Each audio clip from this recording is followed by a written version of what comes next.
આ ન્યૂઝના પ્રાયોજક છે CSC બાલ વિદ્યાલયા. લાહોરી ઝીરા, હર કોઈ પીરા લાહોરી ઝીરા.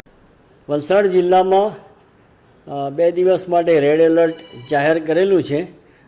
અત્યારની સ્થિતિની વાત કરીએ તો ભૈરવી ખાતે પાણીનું લેવલ 5.75 મીટર છે, એટલે સેફર ઝોનમાં છે. એવી રીતે દમણગંગામાં પણ ઇનફ્લો 55,000 જેટલો છે અને આઉટફ્લો 38,000 જેટલો છે.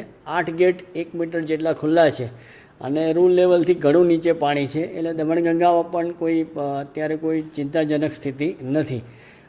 ગઈકાલે જિલ્લામાં એવરેજ 8 ઇંચ વરસાદ પડ્યો અને ફોર્ચ્યુનેટલી બપોર પછી લગભગ વરસાદ ઓછો હતો, એટલે શહેરી વિસ્તારોમાંથી બધે જે પાણી ભરાયા હતા એ પાણી ઓસરવા માંડ્યા હતા. આજે પણ સમગ્ર જિલ્લામાં એવરેજ 1 ઇંચથી હજુ સુધી વધારે વરસાદ પડેલો નથી, એટલે વધારે પાણી ભરાવાના કોઈ પ્રશ્નો છે નહીં હાલમાં.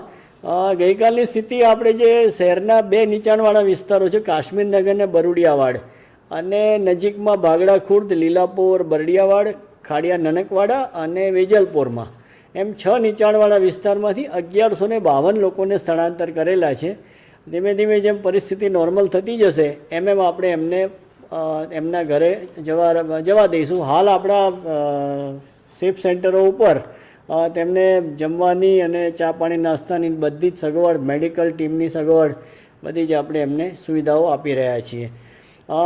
એક ખાલી આજના ઇન્સિડન્ટ્સની વાત કરીએ તો ભાગડા ખુર્દ હનુમાન ભાગડા જે કહેવાય છે ત્યાં આગળ એક 3 માસની પ્રેગ્નન્ટ લેડી હતી, એટલે એને મિસકેરેજનું કંઈ ઇસ્યુ હશે, એટલે પોલીસ અને NDRFના જવાનો પહોંચી ગયા અને એને રેસ્ક્યુ કરી અને હોસ્પિટલ પહોંચાડી દીધી છે.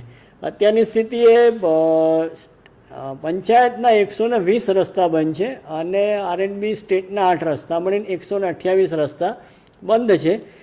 વરસાદની પરિસ્થિતિ નોર્મલ થતી જશે એમ રસ્તા રિપેરિંગ કરી અને ખોલવામાં આવશે.